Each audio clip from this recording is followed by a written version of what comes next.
नमस्कार, आप देख रहे हैं द न्यूज वर्ड्स और मैं हूं अभिषेक मिश्रा। हमारे साथ द न्यूज वर्ड्स के संपादक और बिहार के जाने माने पत्रकार अरुण पांडे सर हैं। उस मुद्दे पर बात होगी जिसको लेकर बिहार की सियासत में खूब शोर शराबा है और ये शोर सदन में भी सुनाई पड़ रहा है। सदन के मानसून सत्र के दौरान, बिहार विधानमंडल के मानसून सत्र के दौरान भी खूब शोर शराबा सुनाई पड़ा है। सदन में भी सुनाई पड़ा है, बिहार को विशेष राज्य का दर्जा नहीं मिला। केंद्र सरकार ने दो टूक कह दिया, बिहार को विशेष राज्य का दर्जा नहीं दिया जा सकता। नीतीश कुमार अपनी पीठ थपथपा रहे हैं कि भाई विशेष दर्जा नहीं मिला तो क्या हुआ, विशेष पैकेज तो हमने ले ही लिया। लेकिन विपक्ष नीतीश कुमार को घेरने के मूड में है, उनको बकसने के मूड में नहीं है। तो सर से हम बात करेंगे, क्या चल रहा है सर, और क्या लगता है सरकार को विपक्ष ऐसे ही जाने देगा, ये मुद्दा ऐसे ही गौन हो जाएगा? देखिए, बिहार की जो आज आर्थिक सामाजिक हालत है, मैं मानता हूँ कि बिहार को विशेष राज्य के दर्जा की ज़रूरत है। ये मांग उचित है, लेकिन अब ये मांग पूरी नहीं होने वाली है। मांग भी कोई नई नहीं है। आपको ये याद हुआ होगा कि बिहार के बंटवारे के बाद जब बिहार से झारखंड बनाया गया, तब से ये मांग की जा रही है। लेकिन चाहे वो केंद्र में यूपीए की सरकार हो या एनडीए की सरकार हो, नीति आयोग ने, उसके पहले योजना आयोग ने, वित्त आयोग ने, सबों ने, जो पांचवा वित्त आयोग ने ही सिफारिश कर दी थी कि भैया वो कोई बना था कि राज्य विशेष राज्य का दर्जा, कि बाबू 11 राज्यों को ये दर्जा मिला हुआ है। अब उसके बाद फिर 14वां वित्त आयोग आया तो कहा, वित्त आयोग की इस पूरे कंसेप्ट को ही खारिज कर दिया। कहा कि नहीं, ये विशेष दर्जा किसी राज्य को नहीं दिया जाना चाहिए। और खासकर बिहार का जहाँ तक संदर्भ है, जो मानक तय किया गया है केंद्र से, उसमें तो कहीं फिट ही नहीं बैठता है। न ये बॉर्डरिंग स्टेट है, न ये हिली एरिया वाला स्टेट है। इसका अपनी आर्थिक संसाधन वो स्थिति नहीं। हाँ, आज बिहार में अभी सरकारी आंकड़ा है कि 94 लाख परिवार जो है वो यहाँ गरीबी रेखा से नीचे हैं। तो कुछ करने की ज़रूरत है। हम लोग को डेफिसिट स्टेट हैं। हमारी जो खुद की आमदनी है स्टेट की, उससे राज्य कर्मचारियों का वेतन, पेंशन और जो बिहार पर कर्ज है, हम उसका भी अदा नहीं कर सकते हैं। और जब बार बार ये लगातार ये मांग हो रही है पिछले 2000 से, जब से ये राज्य बटा तब से, तो अब इसके बाद मुख्यमंत्री ने जो इसका एक एजेंडा बनाया था, जब सत्ता में आए 2005 में पहली बार, हालांकि उसके पहले राबड़ी देवी ये मांग कर चुकी थी अटल बिहारी वाजपेयी से कि बिहार को विशेष राज्य का दर्जा। ये हमारे यहाँ जो वन, खान और खनिज संपदा था वो झारखंड के साथ चला गया। अब हमारे पास नियति में बाढ़ जो अस्थाई समस्या है, नेपाल की से आने वाली नदियों के कारण हम हर साल जान माल की भारी क्षति होती है। कोई उपाय कीजिए और हमारा यहाँ उद्योग धंधा के लिए कीजिए। लेकिन अभी आपने ठीक ही कहा अपनी चर्चा में कि लोकसभा में इसी सत्र में वित्त राज्य मंत्री ने दो टूक एक लिखित जवाब दे दिया कि जो नियम बने हैं, जो नीति है, उसमें बिहार को विशेष राज्य का दर्जा नहीं है। लेकिन अब एक सुखद भी बात आई कि दूसरे दिन केंद्रीय वित्त मंत्री निर्मला सीतारमण ने चालू वित्तीय वर्ष का बजट पेश किया। उन्होंने भी इतिहास बनाया कि 7वीं बार लगातार पहली बार कोई वित्त मंत्री को अवसर मिला कि 7 बार वो बजट पेश किया हो। ये अभी तक का रिकॉर्ड सिर्फ मोरारजी देसाई के नाम था, जो 6 बार किए थे। और इस बजट में बिहार से जो अभी जदयू समर्थन दे रहा है केंद्र में नरेंद्र मोदी की सरकार को, जिसे खुद बीजेपी को बहुमत नहीं मिला था, और इसी तरह का एक मजबूत समर्थन टीडीपी से मिला है, तो ये समर्थन का मूल्य मिला। पहली बार कहते हैं कि आज़ादी के बाद केंद्रीय बजट में बिहार को इतनी बड़ी हिस्सेदारी मिली, 59,000 करोड़ रुपए का। एक तरह से उसको आर्थिक पैकेज ही कहेंगे, इसलिए कि केंद्र ने कई नई योजनाओं की स्वीकृति बजट में देने की घोषणा की है। 4 एक्सप्रेस वे बनेंगे। अब बताइए कि 26,000 करोड़ की लागत से सड़कें बनेंगी, पुल पुलिया बनेंगे। जो एक्सप्रेस वे बनेगा उसमें कई पुल होंगे। गंगा नदी पर 2 पुल देने की बात हो गई है। एक बक्सर में पुल बनेगा, एक और पुल बनेगा।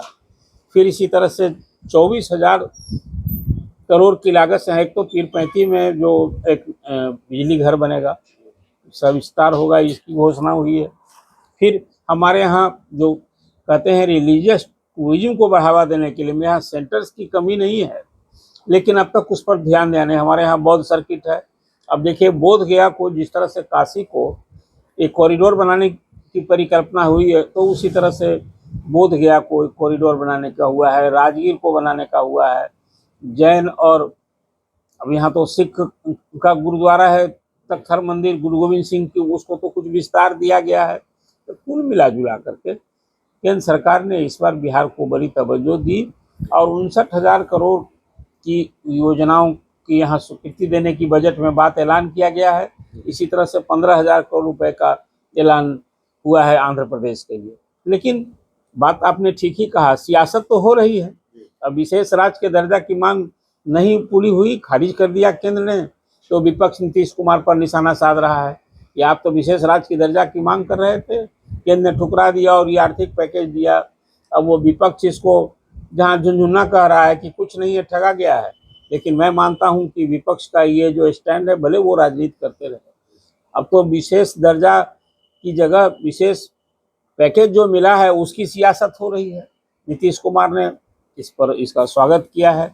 और अभी तो इस तीसरे कार्यकाल में नरेंद्र मोदी का जिस ढंग से, ये तो अभी 5 साल ही सरकार ही चलेगी, उसमें तो पहला ही साल है। अब तो रहा कि जो केंद्र की योजनाएं स्वीकृत हुई हैं, बिहार सरकार प्रोएक्टिव अप्रोच अपनाए और उसी ढंग से अब तो जो कोई जितनी योजनाएं स्वीकृत हुई है, इसलिए जमीन चाहिए, कौन सुलभ कराएगा? ये जमीन सुलभ कराने की जिम्मेवारी राज्य सरकार को है। अब वो जो एक्सप्रेस वे बनेगा उसके अलाइनमेंट बनेगा। और कई अभी आपने देखा विक्रमशिला केंद्रीय विश्वविद्यालय बनाने के लिए 400 करोड़ रुपए पिछले 7-8 साल से केंद्र सरकार ने स्वीकृत कर रखा था। अभी पिछले कैबिनेट में वहाँ जमीन देने की बात हुई है कि भागलपुर में सरकार जमीन दी है, उसका साइट सिलेक्शन भी हो गया है, 1 मार्ग प्रशस्त को मिली। अब केंद्र सरकार को, राज्य सरकार को भी प्रोएक्टिव अप्रोच अपनाने की जरूरत है कि केंद्र सरकार ने जो योजनाएं स्वीकृत की है उसके लिए जो जो जरूरत होगी राज्य सरकार वो सुलभ कराने के लिए अपना स्पीडअप करे, प्रशासन को तेज करे। लेकिन सियासत तो होती रहेगी। मैं मानता हूं कि एक अच्छी पहल हुई है और केंद्रीय बजट में इतनी बड़ी राशि का प्रावधान होना, अभी तो याद होगा आपको 15 में नीतीश कुमार, हालांकि उस समय विपक्ष में थे, प्रधानमंत्री नरेंद्र मोदी ने आरा की सभा में 1,25,000 करोड़ के विशेष पैकेज की घोषणा की थी और साथ कहा था उस समय कि 40,000 करोड़ की योजनाएं जो अभी चालू हैं, निर्माणाधीन है, इसको भी समय रहते हम पूरा करेंगे। तो उस समय तो 1,65,000 करोड़ की योजनाएं सामने परोसी गई थी। उसमें बहुत सारी योजनाएं पूरी भी हो गई हैं और कुछ पर काम चल भी रहा है, लेकिन अधिसंख्य की योजनाएं पूरी हो गई। अभी जो नई योजनाएं, पहली बार बिहार में कोई एक्सप्रेस वे नहीं है।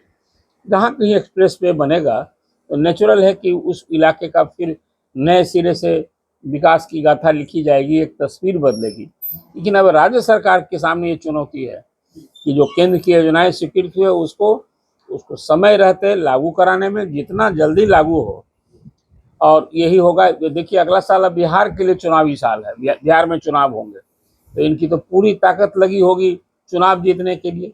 हालांकि इससे एक बल मिलेगा कि देखिए नीतीश कुमार श्रेय लेंगे कि हम जब सत्ता में थे ये हमारी पहल ही रंग लाई कि विशेष दर्जा नहीं तो विशेष आर्थिक पैकेज मिला है। ये बात ठीक है कि बिहार के लिए कुछ किया जाना चाहिए। अभी और भी कुछ बिहार को जो जरूरत है उसके हिसाब से उस समस्या को कहीं ना कहीं आलोक में बिहार सरकार को भी कुछ योजनाओं को रेखांकित करना चाहिए। अभी तो देखिए बाढ़ नियंत्रण के लिए 11,500 करोड़ स्वीकृत देने की बात हुई है, उससे सिंचाई की भी योजना हुई, हाइडल का भी उससे मार्ग प्रशस्त होगा, फिर रिवर लिंक की योजना उससे जुड़ी हुई है। ये तो पहली बार एड्रेस हुआ है कि कोसी से जो नेपाल की नदियों की बाढ़ कोसी के थ्रू आती है। अब कोसी की विनाश लीला के कारण जो तबाही होती है 7-8 जिलों में उत्तर बिहार की, लेकिन उसी तरह से बागमती और गंडक से भी हमें हर साल जो क्षति होती है उसके लिए भी कुछ न कहीं योजनाएं बननी चाहिए। इसको राज्य सरकार को भेजना चाहिए केंद्र को, और आने वाले दिन में फिर, अभी तो ये सियासत शुरू हुई है, अब और विशेष आर्थिक पैकेज मिले और योजनाओं को शामिल किया जाए। अभी जो ये मिला है 59,000 करोड़, ये काफ़ी नहीं है। सबसे बड़ा सवाल है कि यहाँ कृषि प्रधान हम प्रदेश हैं, यहाँ कैसे यहाँ किसानों को उनका लागत मूल्य, तो भले ही समर्थन मूल्य हर सरकार, केंद्र सरकार घोषणा करती है, बिहार में तो किसान विवश हैं, डिस्ट्रेस सेल करना पड़ता है। यहाँ पैक्स के भरोसे सब कुछ है, जितनी उपज होती है उसका 1/3 खरीद हो पाती है सरकारी, तो पूरी खरीद कैसे हो।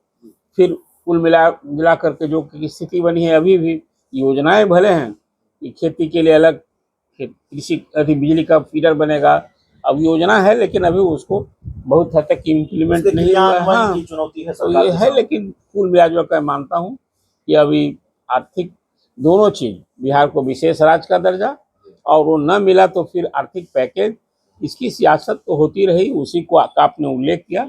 अभी विधानमंडल के चलते सत्र में विपक्ष ने जहां जमकर निशाने पर लिया है नीतीश कुमार को, अब नीतीश कुमार प्रसन्न है और वो स्वागत किया है नीतीश केंद्र को प्रधानमंत्री का। और फिर उम्मीद बंधी है कि अभी तो ये शुरुआत है, आगे और हाँ आगे साल के बजट में अभी तो ये देखिए, पहले आया था यहाँ इंटरिम बजट, अभी आया है फुल बजट, अब अगला साल फिर फरवरी में बजट सेशन होगा, उसमें उम्मीद बंदी होगी कि बिहार को कुछ और मिलना है, मिलेगा और उसकी पहल होनी चाहिए। लेकिन जिन योजनाओं की घोषणा हुई है समय रहते वो उसको मूर्त रूप करने के लिए राज्य सरकार को जो एक प्रोएक्टिव अप्रोच अपनाना है वो अभी से लग जाना चाहिए, ये मेरी अपनी समझ है। तो राज्य सरकार के सामने भी चुनौती है, सिर्फ योजनाएं मिलने से नहीं होगा, उसके सही क्रियान्वयन को लेकर काम करना होगा। बहुत बहुत धन्यवाद।